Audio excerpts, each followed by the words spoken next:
por que ele fez questão de deixar tão claro que no 30º ano? Quando nós pegamos alguns outros profetas maiores e até os profetas menores, vocês podem notar na Bíblia que a maioria começa assim: e fulano, filho de fulano, e fulano, filho de fulano, e veio a palavra expressamente do Senhor, e ele falou, e por aí afora. Nesse caso em específico, começou dessa forma, e no 30º ano. E para a gente buscar alguma informação a respeito desse 30º ano, eu queria muito, confesso para os irmãos, queria que fosse relacionado com um outro assunto, mas eu quebrei a cara, tive que mudar totalmente o caminhar, estava totalmente errado, fora da direção, e aí só restou uma alternativa. Eu disse para vocês que o último versículo ali, Ezequiel, filho de Buzi, o sacerdote, deu a dica do que seria esse 30º ano. E eu quero falar com vocês nesta noite sobre a frustração do profeta Ezequiel. Um homem frustrado, não com o ministério que ele acabava de receber de Deus, mas com um acontecimento que deixou ele muito triste. E por nós estarmos aqui numa campanha já quinto, sexto, ou por aí, vamos crer dessa forma, vocês vieram aqui para nessa noite para guerrear, para combater, para receber uma vitória, para buscar algo de Deus e para viver aquilo que é o tema dessa campanha. Eu quero viver o extraordinário de Deus. E como nós podemos ver ou entender Ezequiel vivendo o extraordinário de Deus, se eu acabei de falar que ele era um homem frustrado? Você vai ver Moisés, um homem frustrado. Mas Deus em nenhum momento deixa o homem na frustração. Deus não frustra sonhos. Se você estabeleceu objetivos, metas e por aí afora, você pode entender por Moisés. Moisés tinha um objetivo na vida. Ele saiu do Egito em direção a Canaã, batendo o pé no chão, batendo a mão no peito, olhando para o alto e falando: eu entro nessa terra prometida porque eu fui tirado do Egito e ninguém vai me impedir. No meio do caminho, ele conheceu a frustração. Mas Deus, que é misericordioso, que olhou para Moisés e disse: não é possível que esse homem leve para a sua sepultura essa frustração no coração. Eu preciso mudar isso. E Deus concedeu a ele o gosto, o sabor da vitória, que foi tão grande, que foi tão maravilhoso, quanto se ele tivesse pisado com os pés em Canaã. Ele, do alto do Monte Nebo, ele contemplou aquilo que seria a possessão que foi prometida para Abraão. Ele viu com os olhos, chorou, se alegrou, cantou hinos, orou, agradeceu a Deus, porque aquilo já foi, tirou aquele sentimento de frustração que ele tinha no coração. Voltando com Ezequiel agora de novo. No 30º ano, e por que esse 30º ano era tão importante para Ezequiel? Não só para ele, para muitos hebreus, não só para muitos hebreus, para alguns em especial da tribo de Levi, e não para todos da tribo de Levi, mas alguns selecionáveis entre os levitas que chegavam nessa idade e que poderiam ser consagrados e separados para serem sacerdotes no templo em Jerusalém. Isso nós encontramos no livro de Números, no capítulo 4 e no versículo 3, onde Deus falando para Moisés, deixou bem claro: a partir do 30º ano. No capítulo 8, no versículo 24, Deus falou acerca dos levitas. Os levitas, aqueles que vão auxiliar os sacerdotes, a partir do 25º ano. E essa expectativa aqui de Ezequiel, quando nós olhamos ali, ele mencionando o rei Joaquim, o 5º ano do cativeiro do rei Joaquim. Alguns estudiosos dizem que Ezequiel foi para a Babilônia com quase 26 anos de idade. No auge, naquela expectativa, essa frustração dele foi justamente porque na idade mais aguardada por ele, mais esperada da vida de um levita, era o dia em que ele era separado para trabalhar no templo e servir aos hebreus em todos os rituais e sacrifícios que eles apresentavam ali. Ele ficou frustrado. Por que agora, cheguei na minha idade, onde eu deveria estar trabalhando para o Senhor lá no templo, eu estou aqui na Babilônia? E ele olhou para trás e chorou, doeu o coração, porque ele lembrou: não existe mais o templo, E o serviço, o sacerdócio, o ministério levítico acabou temporariamente. Acabou. Como que eu vou oferecer sacrifícios para Deus em terra estranha, se nós só temos o direito de oferecer sacrifício para Deus, aceitável, agradável, no templo em Jerusalém? Não há mais templo, e o que eu ia herdar, o serviço levítico, acabou. Essa foi a maior frustração de Ezequiel. E nesse intervalo aí de 15, 20 dias, a gente começa a questionar a Deus, ou a buscar na palavra, o porquê, Deus, que o Senhor permitiu que acontecesse isso na vida de um rapaz que estava se preparando. A Bíblia de aplicação, na nota de rodapé, fala que ele estava sendo preparado para ascender ao cargo de sacerdote no templo. Era uma expectativa muito grande que nós talvez não compreendemos ou não entendemos. Poderíamos trazer aqui para um contexto atual, um obreiro ou uma cooperadora, uma irmã, com aquela expectativa de trabalhar, de ser elencada no rol de obreiros, e de uma hora para outra surge algo que possa impedir isso, e você não chega ao teu objetivo. É uma frustração muito grande. Mas agora vem um outro mistério aqui também, que eu queria compartilhar com vocês, que faz parte aqui dessa campanha e faz parte dessa mensagem.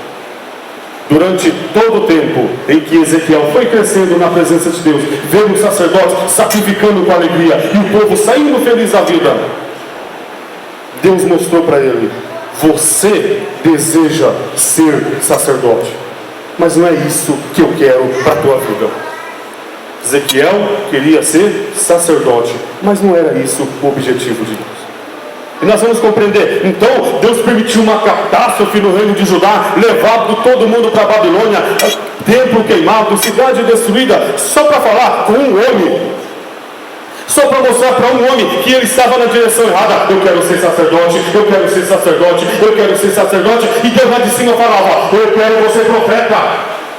Eu não quero você no meio desse sacerdote. Esse sacrifício, esse ritual levítico já não estava mais agradando a Deus. Não agradava. O próprio Jesus, quando esteve na terra, quantas vezes ele reprovou: vocês vêm aí com a sua ovelhinha no ombro, trazendo de casa? Não, eu compro na porta do templo. Mas o ideal do sacrifício é você trazer a tua oferta de casa, feliz, alegre, contente, fazendo votos, orando a Deus, e quando você chegar no templo, você entregar. Já não estava mais agradando a Deus todo aquele ritual. Então Deus permitiu alguma coisa acontecer, não só na vida do profeta Ezequiel, mas na vida do profeta Jeremias e na vida do profeta Daniel. Deus precisava de 3 profetas ali, naquele momento da história. Um para ficar em Jerusalém, porque em Jerusalém precisava de um profeta, se lá só ficou escombros. Lá ficou um remanescente de um povo que foi olhado por Nabucodonosor, e ele com desprezo, olhou para aquelas pessoas de idade: não servem para mim. Ele olhou para os doentes: não servem para mim. Ele olhou para aqueles que não tinham função nenhuma: não serve para mim esse povo. Na verdade, Nabucodonosor não queria servir para o reino de Judá como uma previdência social. Eu não vou levar ninguém daqui para ter que sustentar eles na minha terra. Eu só quero levar inteligentes, eu só quero levar sábios, eu só quero levar aqueles que podem produzir algo na vida. Em Jerusalém ficaram os doentes, os de idade, aqueles que não produziam nada, e aqueles que não tinham algo para oferecer de bom para aquele reino. E esse povo ficou desprotegido, sem portas, sem muros, e o pior de tudo, sem templo, sem sacerdotes, sem rituais, sem sacrifício. E vocês acham que Deus abandonaria Jerusalém nessas condições? Não. Jeremias continuou. Lá ele escreveu a carta, lá no capítulo 29, falando para aqueles que estavam cativos: sirvam ao rei onde vocês estão, orem por essa cidade, façam tudo de bom por ela. Por quê? Porque o governante dela é mais forte do que vocês. Vocês foram para a Babilônia para serem curados. Em nenhum momento da história, talvez a gente pode até forçar, mas nós não encontramos em nenhum registro histórico, ou se encontrar é bem pouco, aquele povo na Babilônia sofrendo como sofreram no Egito, sendo chicoteados como foram no Egito. A própria história nos prova isso. Quando foi permitido o retorno deles, quantos que voltaram? Foram 3 levas: Zorobabel, Esdras e Neemias. Foram precisos 3 homens, Deus levantar 3 homens. Vamos embora deste lugar, porque o nosso lugar é em Jerusalém, adorando a Deus. E mesmo assim ainda ficaram muitos. Por quê? Porque estavam com os bolsos cheios, tinham seus comércios, estavam bem de vida. A própria história nos prova isso. Se nós formos lá pela década de 70, Israel, o serviço secreto de Israel fez várias campanhas no Irã, onde era na época o Império Medo-Persa, para tirar judeus do Irã, porque até nos anos 70 ainda tinha judeus com os pés cravados, enraizados naquele país, que não foram tentados, eu vou usar uma palavra bem forte, que não foram seduzidos pelo desejo de voltarem para Jerusalém, permaneceram na Babilônia. Todo esse interveiro aconteceu porque Deus queria falar algo com Jeremias, com Daniel e com Ezequiel, em especial Ezequiel, que nós estamos tratando nesta noite. Jeremias foi só para a gente saber que Deus nunca abandonou o seu povo, a sua cidade, e nunca abandonará também da mesma forma a sua igreja. Enquanto Jeremias estava lá, entre os cativos que não tinham valor nenhum, entre o remanescente que não foi levado cativo porque não podia produzir, Daniel estava lá na corte sendo levantado como profeta.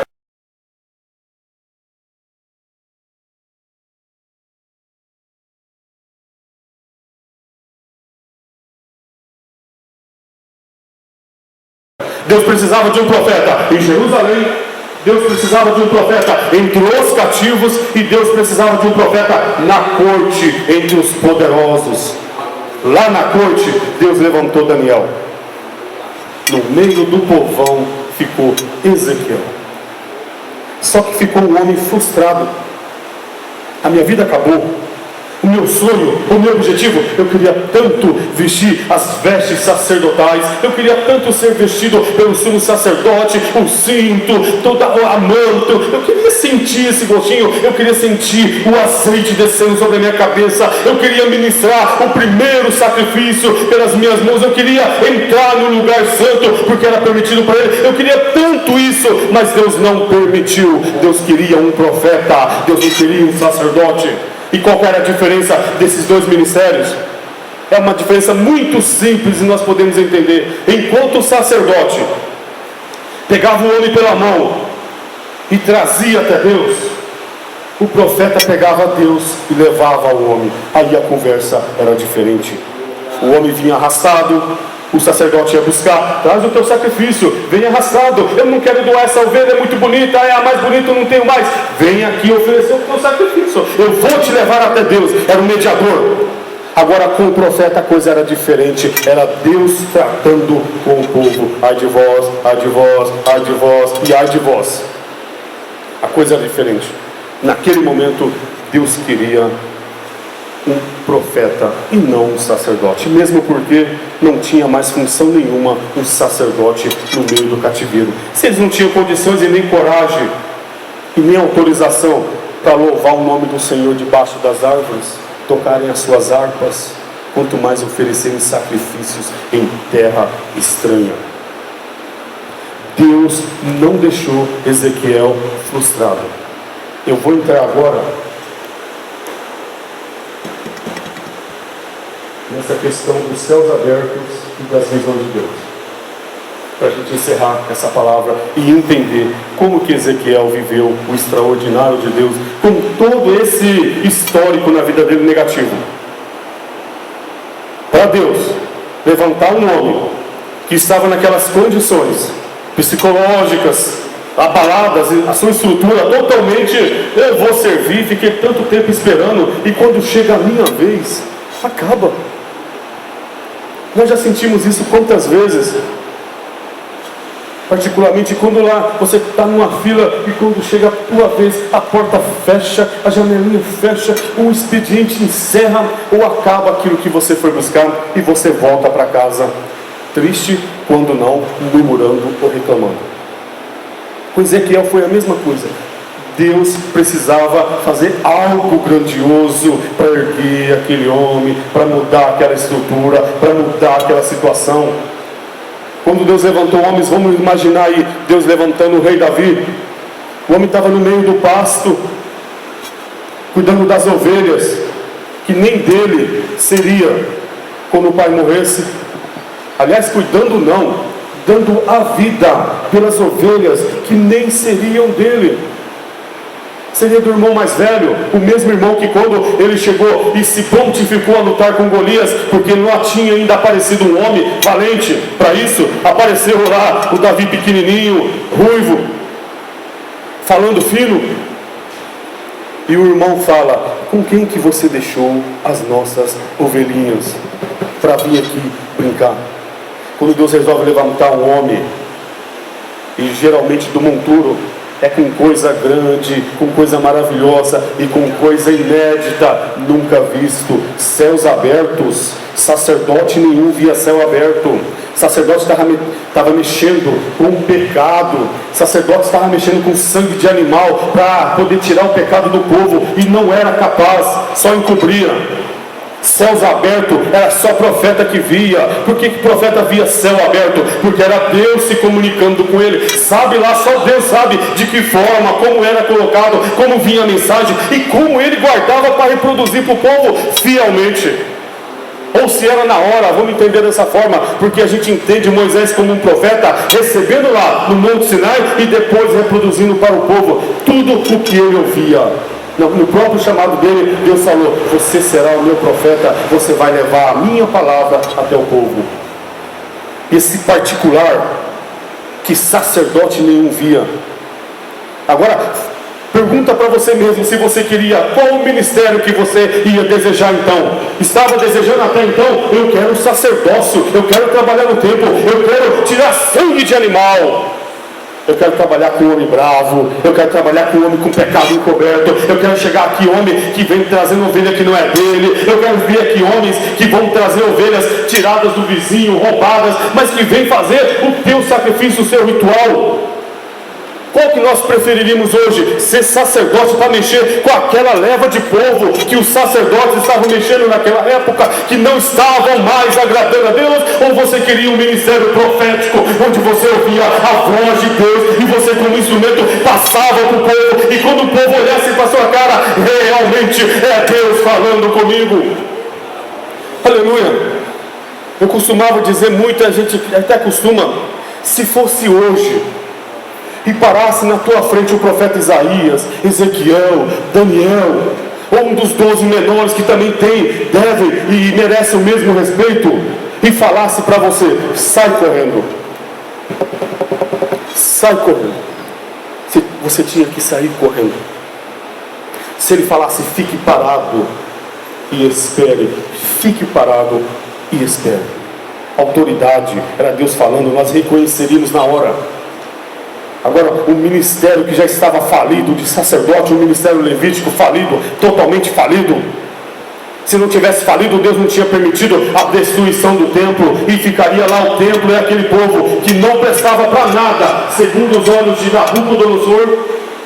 Não prestava para ele, prestava para Deus. Prestava ainda para Deus. Vocês têm noção de que lá ficaram só o povo, ficou só o povo que vendia o almoço para comer a janta. Ficou em Jerusalém porque Nabucodonosor não quis levar o povo que não tinha uma enxada para poder cultivar uma horta. Ficou em Jerusalém o povo que os vizinhos passavam, inimigos, olhavam para Jerusalém e falavam: cadê os homens dessa cidade que não reconstrói ela? Homens sem nenhuma perspectiva na vida. Por isso que Jeremias ficou tratando com eles lá. Com Ezequiel, no meio do povo cativo. Nesse meio tempo também Jeremias mandando as suas profecias para lá, as suas mensagens. Era tudo para reanimar aquele povo. Esperem, vão se passar logo esses anos. Frustração maior tive eu, por causa do pecado de vocês. Porque ninguém notou. Vocês não notaram. Os governantes, o rei, poderia muito bem todos terem se consertado o reino de Judá. foram quase a diferença de 122 anos. O reino do norte foi levado para a Síria. 120 anos depois foi o reino de Judá vencido da mesma forma. 120 anos era um tempo necessário para todo mundo olhar e falar: eles foram. Se nós não mudarmos a nossa trajetória, se nós não mudarmos o nosso jeito, nós iremos também. Mas não se atentaram para isso, porque confiavam em quê? Nos sacrifícios e nos rituais levíticos. Agora, Ezequiel, Deus não quer mais isso. Eu quero um outro ministério para a tua vida, e eu vou te provar com visões de Deus, com visões que somente homens especiais tiveram na Bíblia. Nós podemos contemplar muitos, talvez o mais famoso, e mesmo na morte, na dor, com pedrada, viu o céu aberto e viu aquela visão gloriosa. Somente homens especiais tiveram essa visão. E essas visões não se acabaram e não se restringiram lá ao tempo profético, àquele ministério profético, àquela época. Ainda é acessível a nós. Talvez nós estamos como Ezequiel. Eu costumo dizer que nem o apóstolo, na época, nem Saulo, quando se levantou na presença de Jesus, sabia o que devia fazer. Nem ele sabia. Ele perguntou para Jesus: o que eu devo fazer? Qual é o meu ministério? O que o Senhor quer? E às vezes nós olhamos aqui como Ezequiel: eu quero ser sacerdote, porque esse é o sonho desde criança que eu tenho. Eu nasci na tribo certa entre os levitas, e vou seguir a minha carreira. E Deus olha e fala: menino, eu não quero isso para você, eu tenho coisa melhor. Você vai mexer com praticamente homens falidos, mentirosos. Você não quer mexer com a coisa mais profunda, melhor. Você não quer mergulhar nos mistérios de Deus. Você não quer mergulhar nessas coisas bonitas, grandiosas que eu tenho preparado para os meus profetas. Todos os profetas tiveram uma relação íntima, próxima com Deus. Nenhum deles foi abandonado, mesmo quando estavam no meio do mato, sozinho. Deus estava lá, guiando eles e falando. Qual você prefere agora, Ezequiel? Você não quer viver esses momentos maravilhosos, essa exuberância que somente aqueles que têm comunhão com Deus podem ter? Não é qualquer um. Aí não tem como, diante das visões de Deus e do céu aberto, não tem como Ezequiel falar não para Deus. Aliás, quantos homens de Deus que vocês viram falando não para Deus diante de uma chamada? É claro, vamos falar que Moisés, e na sua breve insanidade, dizendo que não era eloquente, não sei pregar. Só que lá no livro de Deuteronômio, praticamente o homem passou o tempo todo discursando, 3 discursos, que o povo ficava olhando de boca aberta. Que isso? Nenhum homem de Deus disse não para Deus na sua chamada. Por que Ezequiel ia falar? Você não quer viver esses momentos maravilhosos? Esquece o que ficou para trás e venha viver o melhor de Deus na tua vida. Você vai tratar agora, Ezequiel, não vai mais tratar com homens que roubavam ovelhas. Você não vai mais tratar diretamente com homens que, em vez de trazer da tua casa a tua oferta, vinham contando piadas, anedotas, lembrava de tudo. E quando chegava na porta do templo: eu tenho que comprar a minha ovelhinha para eu ofertar na casa do Senhor. Você não vai mais mexer com essa leva de pessoas, Ezequiel. Agora você vai mexer, Ezequiel, com um povo que é um povo que está com o coração quebrantado. Você vai mexer agora, Ezequiel, com um povo que está com o coração amolecido. Você vai mexer agora, Ezequiel, com um povo que vai dar crédito àquilo que você falar. É um povo que vai te falar assim: ó, fala mais, fala Deus, fala comigo, continua falando, porque nós precisamos ouvir. É com esse povo, Ezequiel, que você vai mexer. E com qual agora escolhe? Com o passado ou com esse futuro glorioso que eu estou te proporcionando? é mudança de ministério. Eu não quero mais trazer o homem para Deus, eu quero levar o homem até Deus, porque o homem vem aqui carregado, vem emburrado. Mas se eu levar Deus aos homens, a conversa é diferente. Nós temos que entender essa reviravolta que Deus faz na nossa vida. Talvez Ezequiel ficou emburrado alguns dias, ficou triste, mas ele descobriu no dia a dia que o ministério que Deus preparou para ele era muito melhor, e ele preferiu aquilo. Eu acho que não foi à toa que o nosso grande ensinador apóstolo Paulo falou: eu faço o que eu não quero. Ou ele disse isso num momento de infelicidade, ou foi para nos ensinar realmente. Tinha outros planos na vida. Ele tinha outros planos na vida realmente, não só ele, como todos os outros apóstolos. Esses profetas também tinham todos os seus afazeres. Eram profetas que saíam da sua terra e caminhavam em direção a outra para levar Deus até o povo. E o que Deus pode nos ensinar nesta noite, trazendo para os nossos dias atuais? Nós estamos desejando muitas coisas, só que nós não estamos, vamos falar assim, que a gente sempre lê de vez em quando por aí afora na mídia, né? Que a tua vontade, Deus, seja igual à minha todos os dias. Mas se não for, que prevaleça a sua e não a minha. Às vezes nós temos tantos objetivos na vida, tantos sonhos, temos direções já formadas na nossa mente, e Deus aparece e fala: desfaz a tua mala, volta para o teu cantinho, abaixa a tua cabeça e senta de novo, espera o momento certo de poder continuar, de iniciar, de abrir as portas. No momento certo elas vão se abrir, e quando você vê, você está fazendo aquilo que Deus quer que você faça, e não aquilo que você quer fazer para Deus, imaginando que é a direção que Ele colocou na tua vida. Olha bem o profeta Ezequiel: eu queria muito, mas Deus tinha outra direção para ele. Você quer fazer algo e quer continuar pensando e quer continuar desejando algo que nem existe mais? Naquela época foi interrompido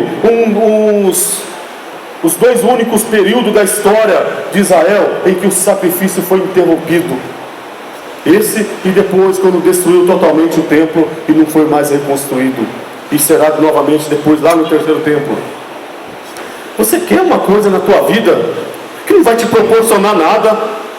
Já passou, acabou. Nem quem está fazendo corretamente. E quando Deus tem o seu plano certo na tua vida, você começa a colocar obstáculo: eu não quero, eu não posso, porque eu estou ligado no passado, eu quero aquilo que eu sempre sonhei, e Deus está abrindo o horizonte, e quando nós percebemos, o tempo passa e chegou a hora de um sucessor e você não fez aquilo. Aí sim, isso é frustração na vida.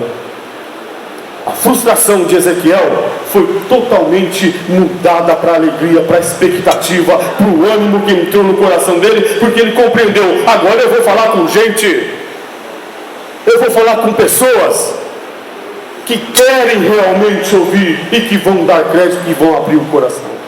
Antes, no meio dos sacerdotes, entre aquele povo, rituais judaicos, não havia essa sinceridade. Agora haveria.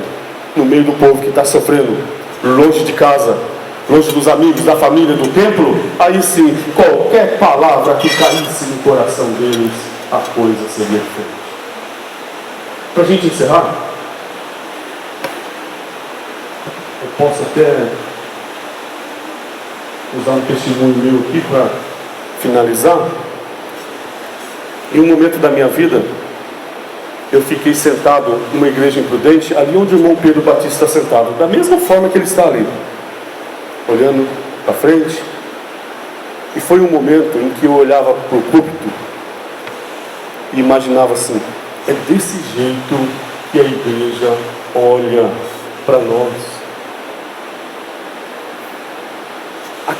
Uns 3, 4 meses da minha vida, qualquer hino da harpa fazia flutuar. Qualquer mensagem que trazia no coração, eu lembro até hoje essas mensagens do pastor Eric, ali no Jardim Vale do Sol. Aquelas mensagens vinham direto, batia, parece que rodava de um lado, rodava do outro. Aqueles hinos que eu nunca tinha ouvido na minha vida, vinha e entrava. É isso que aconteceu com o profeta Ezequiel. Deixou para trás aquele sentimento, aquele desejo que não serviria para Deus, para nada, para a sua vida. E começou a deixar entrar na tua vida algo sim que seria produtivo, numa região que precisava de homens valentes, corajosos, para fazer a obra de Deus. Chega das mesmices lá. O que Deus queria era que o povo experimentasse esse melhor de Deus, que Deus proporciona a cada um de nós. Para encerrar, a frustração que houve um dia no coração de Ezequiel, Deus tirou. Deus tirou por quê? Porque ele abriu o coração e aceitou o que Deus colocou na vida dele. Essa visão aí, céus abertos, visões de Deus que foram muitas visões. Não foi uma visão só e pronto, está chamado. Foram várias visões. Deus mostrando e revelando para ele toda a história de Israel, do que aconteceria para frente, o retorno. E aquilo foi entrando no coração dele, mudou o homem. Parou aquele homem de ficar chorando nos cantos, de ficar reclamando e murmurando e achando que Deus não tinha mais plano na vida dele. Agora eu quero trabalhar, eu quero fazer algo para Deus. E chegou o momento, porque eu estou recebendo de Deus. E aí eu uso as palavras do apóstolo Paulo, né? Ele só poderia ensinar aquilo que ele estava recebendo de Deus. Ele tinha experiência para ensinar, porque uma das funções do ministério levítico era o ensino. Tinha que ensinar o povo. Não era só fazer os rituais, não. Tinha que ensinar a palavra, a lei. Fiquemos de pé em nome de Jesus. Eu queria que você apresentasse para Deus, hoje também, nós aqui também estaremos apresentando frustrações na tua vida. Eu sei que vocês tiveram muitas. Muitas. E não foi uma nem duas. E essa dessa semana agora não foi a última, não foi a primeira. Só que você tem que trabalhar esse momento da forma como Ezequiel trabalhou. Chorando lá no 30º ano, no meu ano, na minha vez. Acabou. Mas Deus tinha coisa melhor para ele. Tinha coisa melhor. Quantos acreditam que Deus tem coisa melhor? Ficou para trás? Ficou. Sonho não realizou? Tem outros. Objetivos não foram alcançados? Então, pare de traçar objetivo e trace metas. Objetivo é para amanhã, objetivo é para hoje, metas são para amanhã. Começa a pensar no amanhã, lá na frente. O objetivo, esse momento tem que ser na hora que a gente quer. Se ficou para trás alguma coisa, você vai ver, Deus vai colocar no teu coração, tem algo novo, tem algo melhor, tem algo te esperando. E esse algo melhor é o extraordinário de Deus. Ezequiel bateu no peito e falou: eu prefiro o meu segundo estado, eu prefiro do jeito que eu estou. Eu não estou nem aí mais com o templo, com sacerdotes, com ovelhas roubadas, com judeus mentirosos, com ladrões. O que eu quero agora é tratar com o povo que está sofrendo e precisando da palavra. E eu sou o instrumento de Deus que ele levantou nessa terra. Quantos aqui são instrumentos de Deus que foram levantados nessa terra para levar Deus aos homens? Porque eles não vêm até os homens.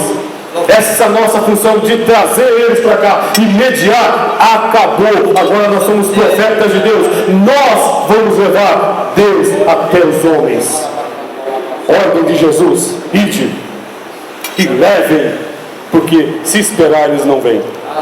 Você agora deixou para trás frustrações, sonhos não alcançados, objetivos que nem chegaram no meio, metas que você nem lembra mais, e vai agora pedir para Deus. Parece que nós ouvimos aqui um hino que a irmã falava assim: quando Deus fica em silêncio é porque Ele está trabalhando, né?